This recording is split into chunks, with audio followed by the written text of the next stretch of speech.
Hi, it's Chen. Let me ask you guys something. Do you think mankind is currently at the peak of a modern age of advancement in technology and weaponry, or are we merely trapped in a never-ending cyclical process of innovation, prosperity, and eventually self-destruction? I ask this because there are those among us who believe that humanity's complicated fascination with nuclear warfare is only a recent repeat in a series of achievements and blunders that have come, gone, and returned with the passing of time and the rise and fall of different civilizations. This means that there are currently a variety of theories and hypotheses entertaining the idea and the strong likelihood of an atomic war taking place thousands of years ago, during a time when the most ancient human civilizations on the planet had flourished and had subsequently been erased from existence. While talk of an ancient nuclear war may sound like something you only see in sci-fi movies, there are theorists and believers who claim to have found indirect references in ancient literature about a large-scale war in the past that used complex tools of destruction. There are also allegedly best available evidences which can be found in ancient ruins supporting the possibility that our ancient ancestors possessed highly advanced technology, which may have included powerful weapons intended for atomic warfare. So let's talk about some of these ancient literature.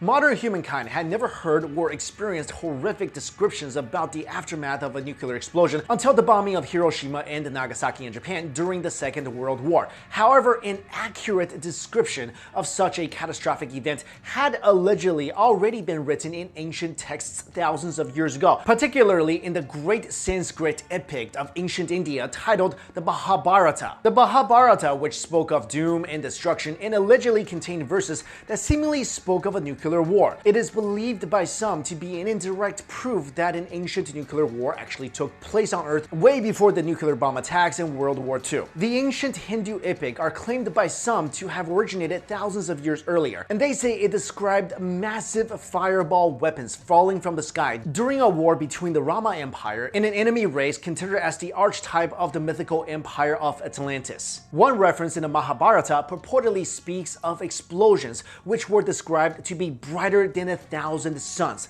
and when these blasts occurred, the suns were supposedly twirling in the sky, the trees went up in flames, and the overall destruction was so massive that corpses were burned to the point that they were completely unrecognizable, and those who managed to survive the blasts, however, started to lose their hair and nails while their food supplies got contaminated. All these are allegedly a concise reference to radiation poisoning and nuclear fallout, which were documented on texts that are thousands of years old. These gritty details referencing an atomic war is said to have occurred in a bygone era, when knowledge and technology required to make such weapons should not have existed yet. So in the light of this, some believe that the Hindu epic of Mahabharata may not be as mythological as most scholars and experts think. And among the best evidences usually raised to support the theory of an ancient nuclear war is the ancient city discovered at MohenjoDaro. Now an archaeological site located in Sindh, Pakistan, MohenjoDaro was built around 2500 BCE and was one of the largest settlements of the ancient Indus Valley civilization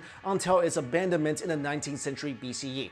This archaeological site was not rediscovered until the 1920s, and since then significant excavation has been conducted at the site of the city. When excavations of MohenjoDaro reached the street level, they discovered 44 skeletons which were scattered all over the city. Many of them were holding hands and were lying down in the street while their faces and body positioning suggested that they suffered a sudden violent death. In certain areas of the site, they have found increased levels of radiation, and it was also a wonder how the bodies, which are thousands of years old by archaeological standards, did not decay or get eaten by wild animals along the way. British Indian researcher David Davenport in particular claimed to have found a 50-yard wide epic center at MohenjoDaro where everything appeared to have been fused and glassified by a heat as high as 1500 degrees Celsius through a transformative process known as vitrification. Vitrification is a process in which regular type stone gets molten into magma states before hardening once again. However, once the stone is hardened, it feels like glass. At the site, there is evidence of vitrification, a phenomenon which could have only been achieved if the site was exposed to extreme heat by some type of blast. In addition, A. Gorbowski, in his book titled Riddles of Ancient History, reported the discovery of at least one human skeleton in the area with a level of radioactivity approximately 50 times greater than it should have been because of natural radiation. Davenport, on the other hand, claimed that what was found at MohenjoDaro corresponded exactly to what was seen after the nuclear bombings in Nagasaki and Hiroshima. But does this evidence point to an ancient nuclear war that actually took place in the ancient city discovered at MohenjoDaro? Skeptics and many experts in the field of archaeology and the sciences would respond in the negative. One of the first problems with this theory is that the excavations in Mohenjo-daro, through which the bodies were discovered, have been criticized by scholars for the poor approach used during the dig period. The poor methodology applied by the excavators has consequently made interpretation of the ancient site difficult. Even though some of the original excavators of the site have initially interpreted the evidence in a way that suggested that the skeletons found there were linked by a single catastrophic event, they took the view that the catastrophe was brought about by war and not a nuclear explosion. Moreover, it was also determined by some scholars that although some of the bodies were found in the same parts of the city, their distribution suggested that many of them actually came from different time periods. Some of the bodies were clearly from the early period of Indus Valley civilization, while some are believed to be from the late period. It is worth noting that the two periods are more than 1,000 years apart. Also, the idea that the bodies were laying around in the streets has been disproven. The bulk of the bones found at the ancient city were actually found in contexts suggesting burials of the sloppiest and most irreverent nature. The most infamous group of bodies that were found laying in the middle of the street was actually caused by the fact that these bodies were buried during the later period of the Indus Valley civilization, at a time when the existing buildings had been built over the establishments erected in earlier periods. Hence, the bodies found, as it turns out, were buried above a road which was built from a period hundreds of years earlier. As for the remarkably well-preserved bones, this can be chalked up to Mohenjo-daro being literally one of the hottest places on Earth, with temperatures reaching up to 128 degrees. And because the location is also really dry,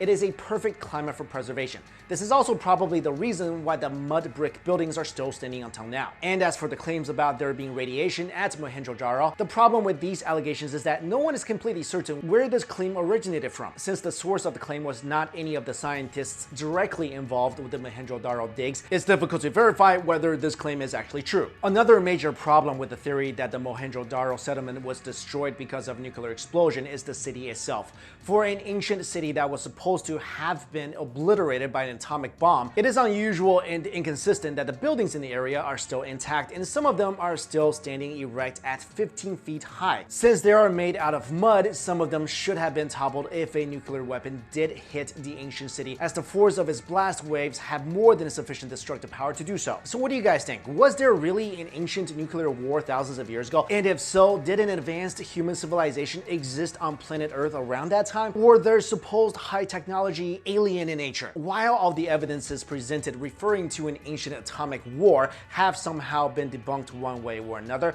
it is also difficult to definitely dismiss that a highly advanced alien civilization did not exist on this planet at all without presenting tangible proof as well. Nevertheless, mankind in general must keep in mind that the important thing is for us to not pass judgment on the subject matter so rashly, because keep in mind, documented history is only about 5,000 to 6,000 years, and new evidence gets discovered all the time that seems to shake what was taught to us in school in the textbooks. And guys, speaking of unexplained events in history, definitely download the audiobook Magicians of the Gods, The Forgotten Wisdom of Earth's Lost Civilization by Graham Hancock on Audible. That's what I've been listening to while driving to and from the city. I gotta say, I learned a lot, and I think driving is really boring, and I can't wait to own my own self-driving car, so at least listening to this book keeps things interesting. And now you can get a free 30-day trial today by signing up at www.audible.com/beyondscience. And what's really cool about Audible is that you can select any book for free, and it's yours to keep regardless of whether you continue with the service or not. And definitely check them out, and you'll be able to get access to a great library of audiobooks. And there's tons of subject matter about ancient aliens and ancient